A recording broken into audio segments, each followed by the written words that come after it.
যে হাত একসময় জীবন বাঁচানোর লড়াইয়ে ছিল নিবেদিত, সেই হাতই চিরতরে থেমে গেল।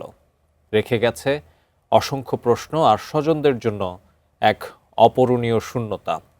রাজধানীর শাহবাগের আজিজ সুপারমার্কেটের একটি কক্ষ থেকে উদ্ধার হওয়া চিকিৎসক ফারাহ ফেরদৌসীর মরদেহ হস্তান্তর করা হয়েছে তার পরিবারের কাছে।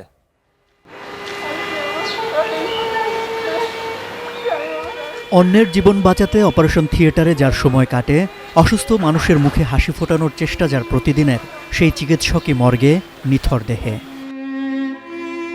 শনিবার সকালে ঢাকা মেডিকেল কলেজ হাসপাতালের মর্গ থেকে বাবা মায়ের হাতে তুলে দেয়া হয় প্রিয় সন্তান ডাক্তার ফারাহ ফেরদৌসীর মরদেহ। পাশে ছিলেন সহকর্মীরা, কারো চোখে অশ্রু, কারো মুখে নিঃশব্দ শোক। সহকর্মীদের ভাষ্য, বুধবার সারাদিন অপারেশন থিয়েটারে ব্যস্ততায় ছিলেন ফারাহ। দায়িত্ব শেষ করে রাতে ফেরেন নিজের কক্ষে। সেদিন রাতেই এক সহকর্মীর সঙ্গে তার শেষ কথা হয়।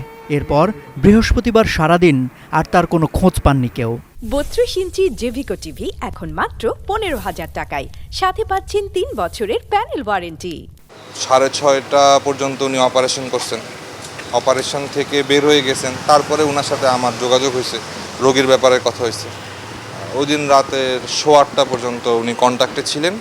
তারপর দিন আমরা রোগীর আপডেটের জন্য আবার ওনাকে নক করছি, আমরা ওনাকে পাই নাই।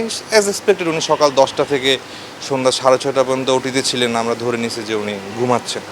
পরে স্বজনরা ফারাহ ফেরদৌসীর মরদেহ নিয়ে রওনা হন সাতক্ষীরার পথে। সেখানে জানাজা শেষে পারিবারিক কবরস্থানে দাফন করা হবে তাকে। এদিকে ঘটনাটি ঘিরে একটি অপমৃত্যুর মামলা করা হয়েছে। তদন্তকারীরা বলছেন, ময়নাতদন্তের প্রতিবেদন হাতে পাওয়ার পরই মৃত্যুর প্রকৃত কারণ সম্পর্কে নিশ্চিত হওয়া যাবে। আজিজ সুপারমার্কেট থেকে একজন চিকিৎসকের লাশ উদ্ধার করছি। এটা আমরা ময়নাতদন্তের জন্য আমরা ঢাকা মেডিকেল কলেজে প্রেরণ করেছি।